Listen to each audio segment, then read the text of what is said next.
Thanks for watching. Don't forget to like, comment, share and subscribe to. ایک صاحب کہتے ہیں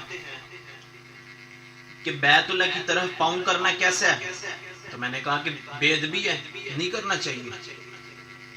تو وہ بھائی جان کہتے ہیں قرآن سے ثابت کرو۔ میں نے کہا قرآن میں اتنا ثابت ہے کہ وَمَن يُعَظِّمْ شَعَائِرَ اللَّهِ، کہ جو شخص شعائر اللہ کی تعظیم کرتا ہے فَإِنَّهَا مِن تَقْوَى الْقُلُوبِ، یہ دل کے تقوی کی علامت ہے۔ تو قرآن میں بیت اللہ کی تعظیم کرنا ثابت ہے۔ تو سب سے پہلے شعائر اللہ، تو اس میں بیت اللہ کی تعظیم سب سے پہلے آتی ہے۔ تو تعظیم کا طریقہ کیا ہے یہ ہمیں عرف بتائے گا۔ میں نے کہا کہ عرف میں کسی کی طرف پاؤں کرنا بے ادبی ہے، تو بیت اللہ کی طرف پاؤں کرنا کیوں نہیں بے ادبی؟ مثال کے طور پر قرآن میں ہے کہ والدین کا احترام کرو۔ بچہ اپنے باپ کے سامنے پاؤں کر کر بیٹھ جاتا ہے تو والدین اس کے ابا جان کہتے ہیں کہ یار اس طرح نہ کرو، والدین کا احترام کرو، ابا کا احترام کرو۔ تو وہ بچہ کہتا ہے کہ باپ کا احترام کرنا یہ قرآن سے ثابت ہے، اس کی طرف پاؤں کرنا یہ ثابت نہیں ہے۔ تو اسی طرح کچھ لوگ کہتے ہیں کہ بیت اللہ کی چھت کے اوپر کھڑا ہونا یہ جائز ہے، تو اس کی طرف پاؤں کرنا کیوں نہیں جائز؟ تو ان کے دو مطلب ہیں۔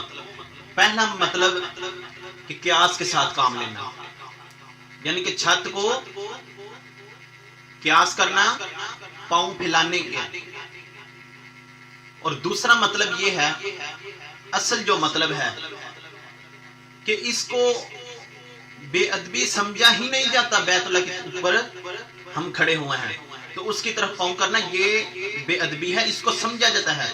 یعنی کہ جس چیز کو بے ادبی سمجھا جائے اس پر ہم حکم لگائیں گے۔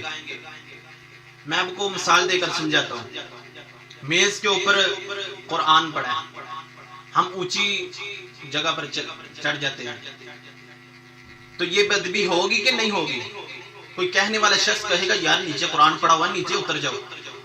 تو اسی طرح ہم چھت کے اوپر کھڑے ہو جاتے ہیں تو یہ بے ادبی سمجھی نہیں جاتی۔ اسی طرح مسجد ہے، مسجد کے اندر درجنوں کے حساب سے قرآن ہے، تو بندہ مسجد کے اوپر چلا جاتا ہے، تو کوئی شخص کہتا ہے یار نیچے قرآن پڑھے ہو، نیچے آ جاؤ۔ کسی نے کہا نہیں نہ کہتے، کیونکہ بے ادبی نہیں ہے اس کی۔ تو اگر نیچے قرآن پڑھا ہو تو ہم کہتے ہیں یار نیچے قرآن پڑھا، شلف پر رکھ دو، تو یہ اصل چیز ہے۔ تو اگر کوئی شخص کو مفتی کو عالم کہتا ہے کہ بیت اللہ کی طرف پاؤں کرنا جائز ہے، کوئی بے ادبی کچھ بھی نہیں ہے، کوئی گناہ نہیں ہے، تو محترم بھائیو آپ انہی کی طرف پاؤں کریں۔ دیکھو کرتے کیا پھر، آپ کسی بادشاہ کی طرف پاؤں کریں تو محترم بھائیو جو بھی آپ کو یہ فتویٰ دیتا ہے آپ اس کی طرف پاؤں کریں، دیکھو کرتا کیا ہے۔ تو محترم بھائیو اس طرح نہیں کرنا چاہیے، احترام کرنا چاہیے۔